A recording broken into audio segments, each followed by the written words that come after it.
Come right on in. Welcome to the Fun Factory, Early Childhood Education. I'm Miss Sadie, and today we're going to be working on art. We're going to be using shaving cream to work with art. We're going to make yogurt. The other item we're going to be concentrating on is colors. We're going to mix a few colors, paint colors, and see what develops. And then we're going to get into the math. Haven't done much math lately, but today we're going to get into a few math activities, and hopefully this will help parents, older siblings help their younger siblings, as well as preschool teachers, grandparents, anyone that, like I said, interacts with very young children and their schoolwork. You know how they're doing. And there's always a way we can help them do a little better or improve. And some of the activities that we're going to do today is pretty much one way of starting that. So, like I said, we're going to do yogurt. Doesn't have to be refrigerated, and we're going to make it ourselves. We're going to start off with this shaving cream. It's white. White foam. We talked about this before when we did it with talking about the liquids. And remember, after it was a little less than a week, shaving cream evaporated. Gone. The liquid detergent was still around, and so was the hard bar of soap, the solid. But it had a little bit of liquid, going down in the bottom of the container from it because it began to melt. So at any rate, we're doing yogurt today. I'm going to put that to the side. So as you can see, it's just white. White shaving cream. So we know yogurt comes in a lot of different flavors. It comes in strawberry. That's my favorite. It also comes in raspberry, banana, vanilla comes plain. And people like vanilla. I call it just plain yogurt. It doesn't have any taste to it really per se. So I don't have my gloves, but I'm going to be very careful. Like I said before, we're using food coloring so that I don't get this dye on my fingers. So we're going to start with, let's say, you know what? How about if we put some yogurt in the bowls first? Simply because everybody might not want the same flavor. So we've got an orange bowl. How about if we put, and I'm going to use the spoon. Voila. Use the spoon and put, oh wow, that's a lot. That's pretty cool. Move it around, okay. So we're just going to put some plain yogurt in there. In the orange bowl, we can put some plain yogurt here in the yellow bowl. And then when we add the food color, we're going to see what happens to that. What kind of flavor yogurt is going to turn out to be. Okay? And you can do this in your classroom with your students. But I believe they should be of a certain age and know that this is shaving cream and it's just a fun science experiment, not with any of them younger than that. And I've always said you need to know your students, and you do, and parents, you need to know your child. And when you're there doing an activity, that's crucial. You're there. You're not walking away. You're not on your phone. You're not distracted. You're right there with them, engaged in the activity. So I think we've got 4 bowls of just plain yogurt.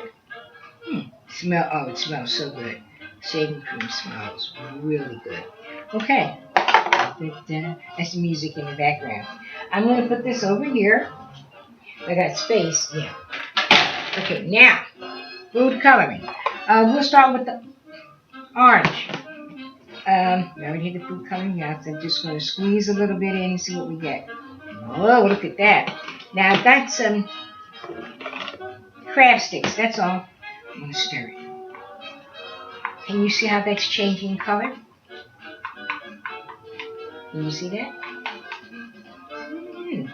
So that can either be raspberry or strawberry.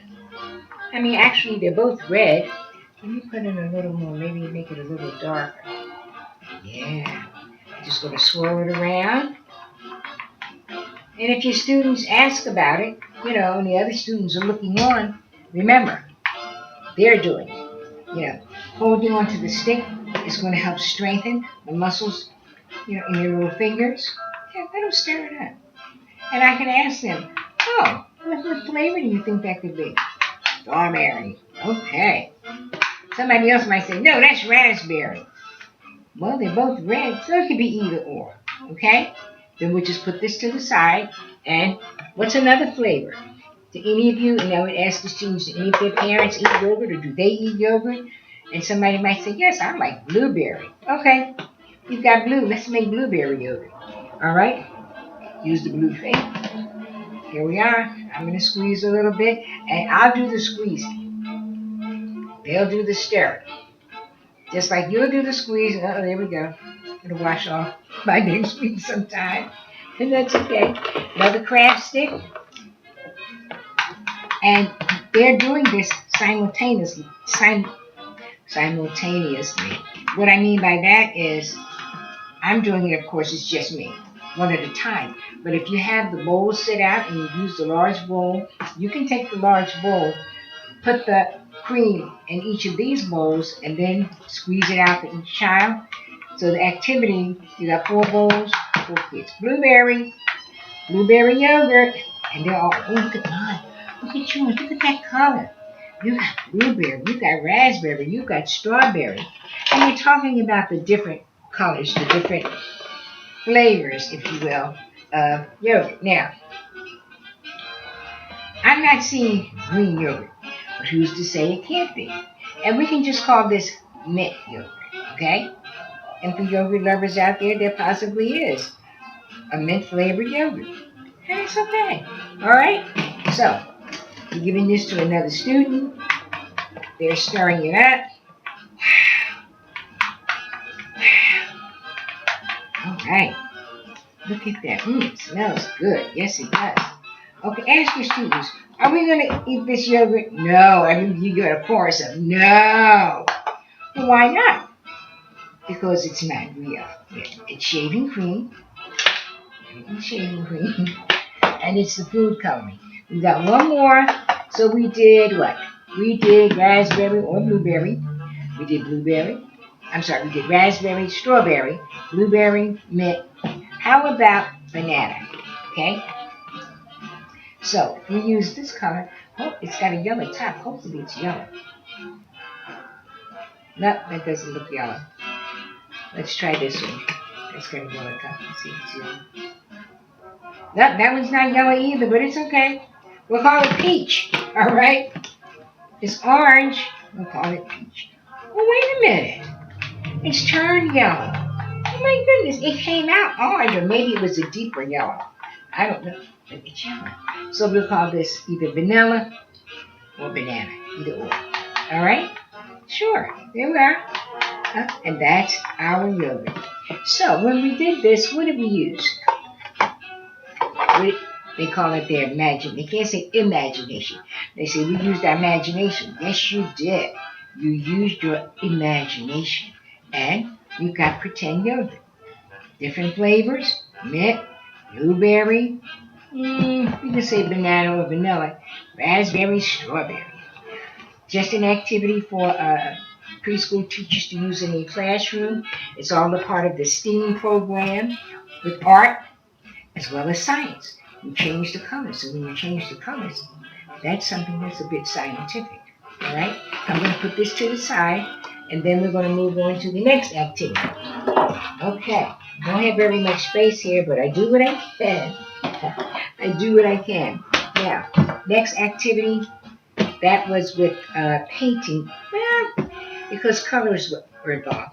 But it's okay. We'll call it art. Now, I have something I want to share with you. It's my design.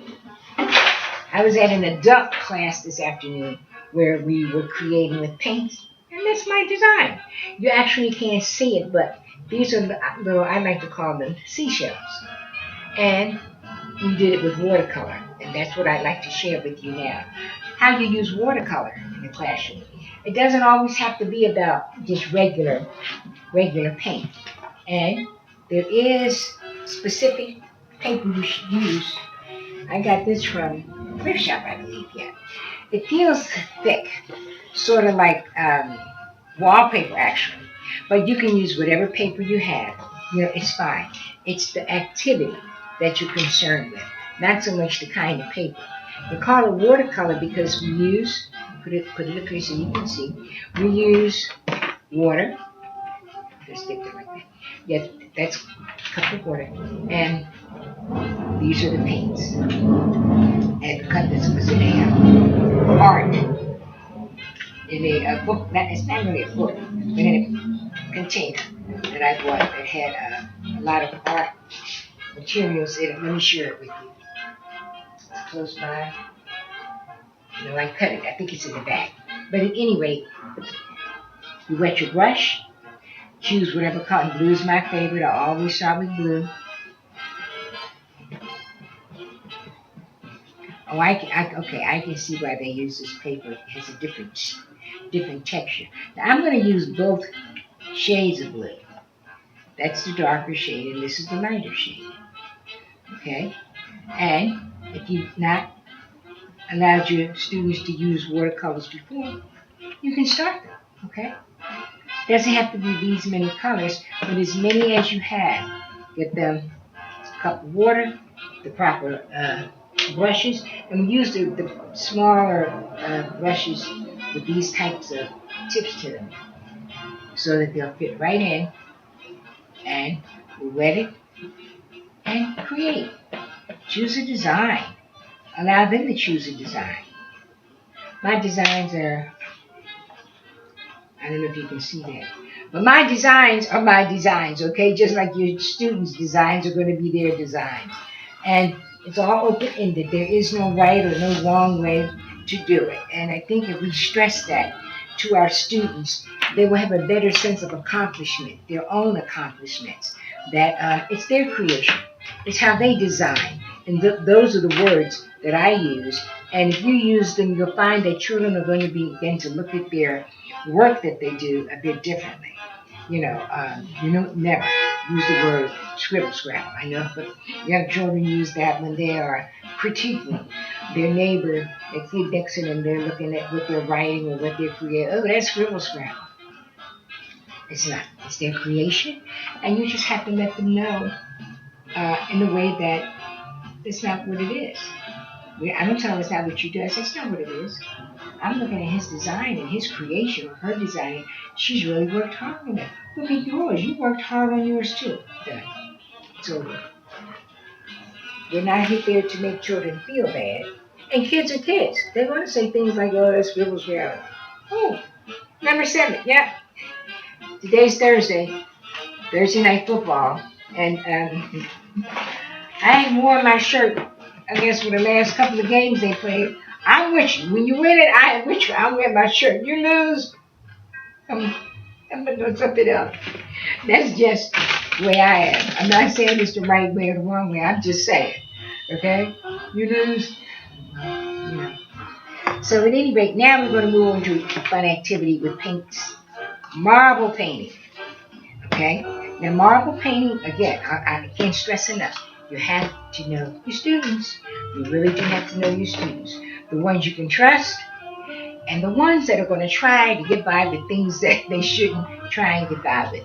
But it could be very dangerous and very serious. So, I'm a believer that if there are students who you can't sit with and do this activity with and watch them, I don't feel that you should do it because children are curious about everything. And even though they may know these are marbles, and you're going to marble paint because you've already explained it to them and you explained how it works, they're going to try something with the marbles. Don't know what. I'm not going to put no ideas out there, but they're going to try something with the marbles that generally would be unsafe.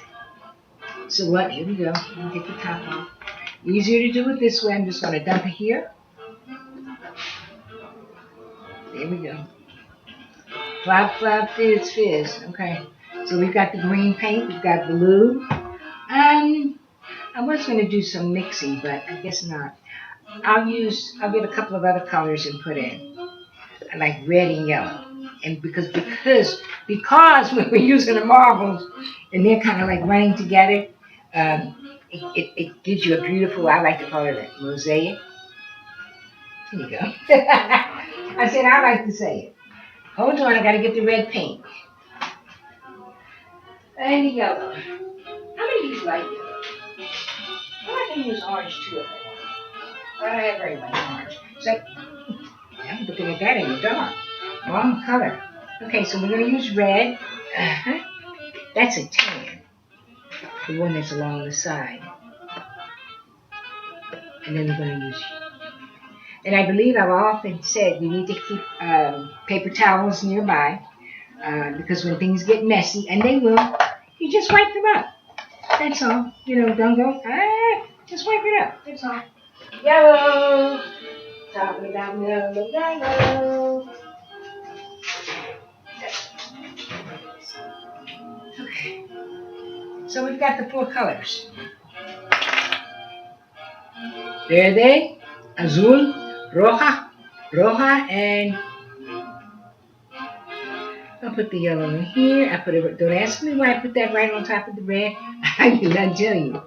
But I'm going to put that down and get another little bowl out. I should have one close spot. Here we are. I got things in the windowsill. But that's because I don't have very much space, but I use what I do have. Not complaining. I'm just saying. Alright, I'm going to put the red in. And then we're going to paint. Yeah. Now, I always explain to my students how we're going to do this activity. We talk about marbles first. Anybody know how to play marbles? And then I say, yeah, my brother showed me, or whatever. I don't know if children still play marbles. And they may or may not. I have no idea. But this is marble painting.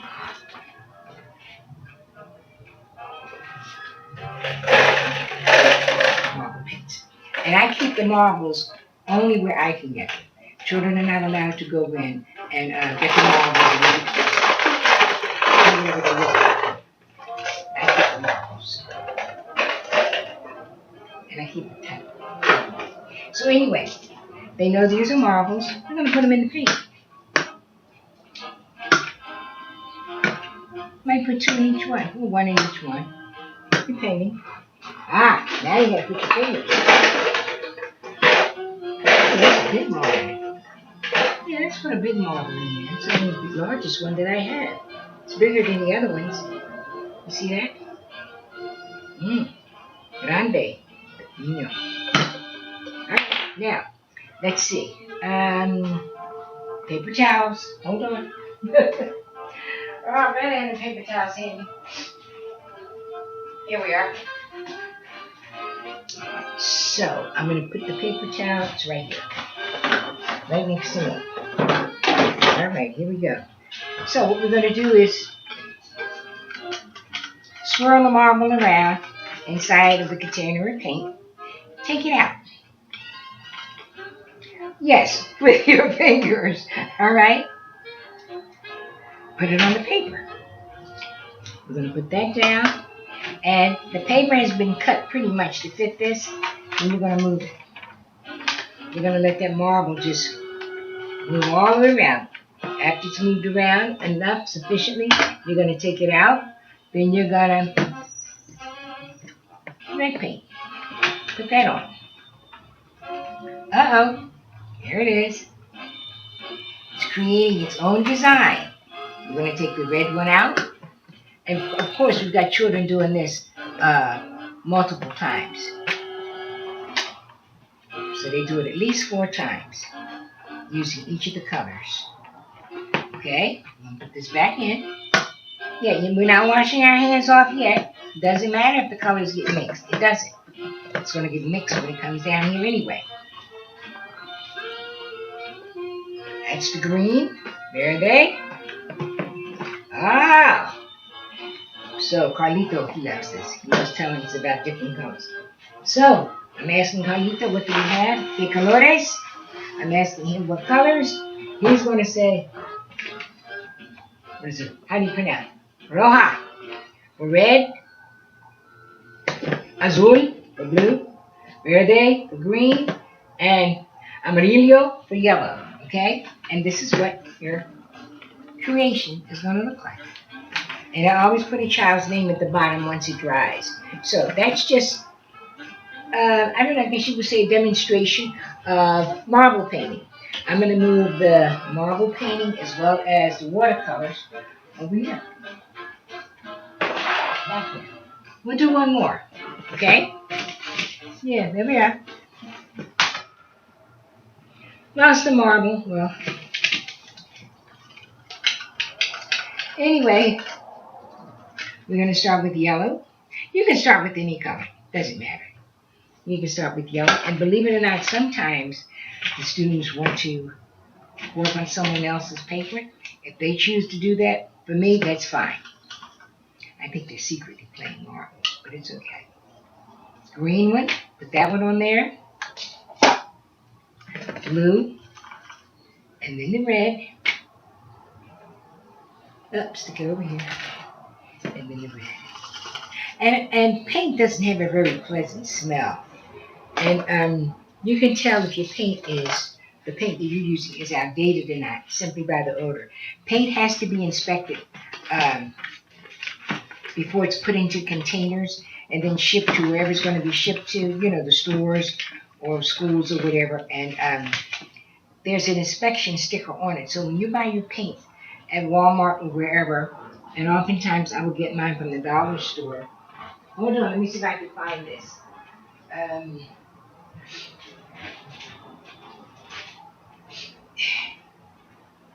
You want to look, not the barcode, but you want to look for the sign on the back of it that states that it's safe to use.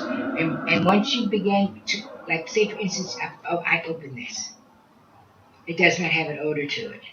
But if I open other paints that I've had for a while, and I'm like, what is that? That's the paint? You need to toss it. You need to toss it because it's not safe. Remember, the children are inhaling the fumes as well as what's getting on their skin. Dollar store, you can buy more. It's really not worth it to subject the children to icky smelling paint. All right, here we go. It seems like red is always the dominant color. Okay, I'm going to put these back. And we're going to look at this design, this creation. If you notice, I keep using those words, design or creation, because that's what it is. And just allow your children to create. Yeah, fun activity. There's not a lot of preparation.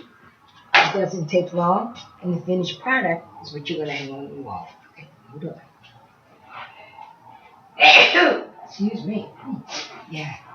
All right, now I'm going to put the paints away, I think, because next is math. Okay, that's going to be our final activity, is the math activity. Hold on. Let me hear a little swing. Dun, dun, dun. All right now.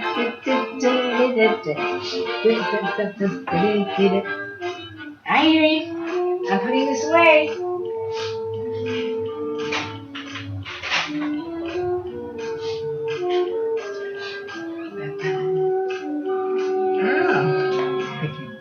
Yogurt's still looking good. Blueberry, mint, banana, raspberry, strawberry. Yeah, how about that? Okay. We're gonna do the math. Yes, I'm still gonna need this. See.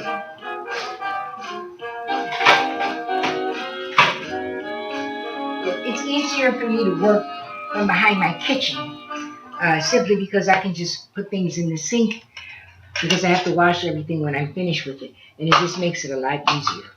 So I'm gonna sit that there, put this on top, and just put it on the drain board, and I will get to it later. Yeah. Putting it in the sink, and right there. Okay, I think that's pretty much it. Okay, now that I have sticks that just brought to mind a memory about 1, 2, buckle my shoe. 1, 2, buckle my shoe. 3, 4, close the door. 5, 6, pick up sticks. What a way to open it up. 7, 8, lay them straight. 9, 10, a big fat hen. And we make the sound of the hen. That just brought to mind with me looking at these sticks. Yeah, it's all part of our nursery rhyme. So, here we are. Math. Least favorite subject. And the reason it was my least favorite subject in school when I entered junior high, they call it middle school now. Um, I didn't begin not liking math, but I had a math teacher that really turned me off to it. And that's simply because he called us dumb. And when I say us, it was three of us. One sat right behind the other, went by our last names. And he used to do that quite a bit. Now, when I was coming up, you didn't tell on a teacher. You didn't certainly didn't talk back to the teacher. Whatever they said negative about you, you just took it, okay? And I believe that teachers, nowadays at least, know the impact that they have on young children's lives, how it can hurt them, how it can scar them, just in so many ways. And I didn't believe myself to be dumb, but he kept insisting. And I say insisting because when he would call on me or the girl that sat in back of me and the one that sat in front of me, like I said, went by last names, he was letting me call on one of my dummies. And he would call on one of us, and after a while, we just um, would kind of just like shut down, wouldn't raise our hand, even if we didn't know the answer. It's teachers need to know their worth and their impact. And believe me, it can be huge. It can be huge. So at any rate, I still don't like math. I can do math, but it's my least favorite subject. Thank you, Mr. Brown.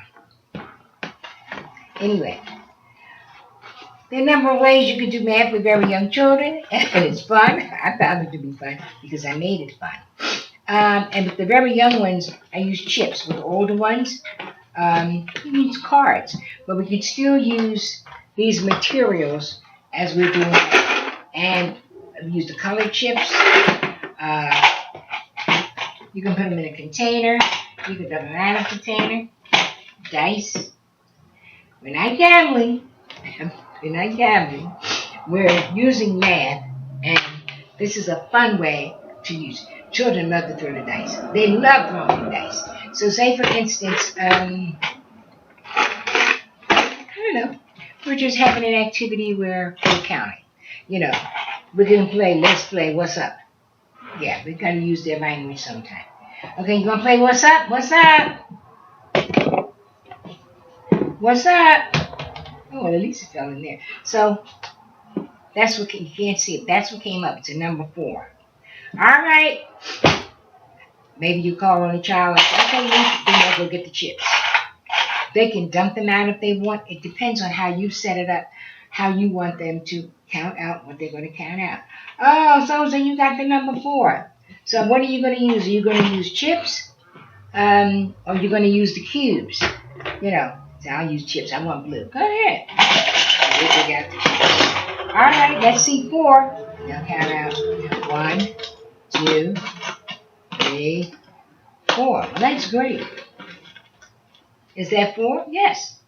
Okay, you've counted it out in English, count it out in Spanish. And that's only if you've done that. Don't put a child on the spot saying count it out in Spanish and they're going to, what are you talking about? 1, 2, 3, 4.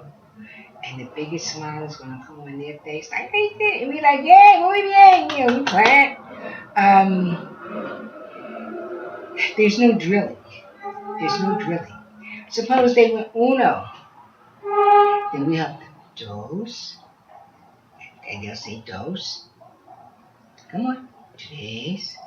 That's encouragement. 4. We're helping them. I'm not going to call on anyone else. Does anybody? Because they didn't get the 4. The child that rolled the 4, that's their turn. Okay? So, and you learn this as you go along. There's so many. Don't be in a hurry. Set up according to your schedule the amount of time you're going to spend doing math. All right. Here's a good one. I love this one. So let's say you're tossing the dice and this number comes up, which is 0. Okay. 0. Anaya, go get me 0 balls out of the basket. Well, Anaya's going to just sit there because she knows 0 means nothing. 0. She can't walk over to the ball basket and bring back one ball or two. We said zero. Nada. Nothing. Okay? But this process, the way the process works, at least when I had children in my care, in my class, we did it quite frequently. And I would change it. Sometimes we wouldn't use the dice. Sometimes we would do a side. They go and tell their parents what's up. Parents didn't have a clue as to what was going on. But when we would have our conferences or meeting, I would explain to them that that's how we were doing math. And I said, because I wonder what are you talking about? What's up? You know, what are you talking like that for? And that's math. So many different ways you can teach math to very young children so that they will learn quantities. Yes, one, two, what comes next? You know, but just not being introduced to rote counting. You know, they need to know how much or how many, that kind of thing. Well, I'm looking at the clock, and it looks like we've been working on this or going through this for about 30 minutes, and I'd like to just get this uploaded, and I promise, when we come on again, I'm going to read Lola at the Library. Oh, I love this book. Hold on a minute. And it's about a little girl named Lola that she goes to the library and what happens while she's there. And this is like a precursor, a prelude to the books that children of the parents on my Patreon page who subscribe will be getting. Like I said, I have got storage unit full of nothing but children's books. And I think what better way to have children to begin to learn to read than to have their own library in their own home with parents taking the time, making the time to read to them, older siblings, when they go to grandmom's house, you know, when they're packing up their stuff, pack up some books. Pack up some books to take with you, yeah. I'm not, honestly, I'm just not a proponent of just that clicking machine. All of the machines. You know, they don't learn very much. If they want to know how much 7 and 6 is, all they got to do is click a button and they'll get the answer. As opposed to counting out 1, 2, 7 cubes and then 6 circles and putting it together. Okay? So in the meantime, in between time, I hope you've enjoyed this. There's so many more activities that are going to be coming your way. And please subscribe on my Patreon platform. Fun Factory, Early Childhood Education, Sadie Love. In the meantime, I'll see you in the classroom.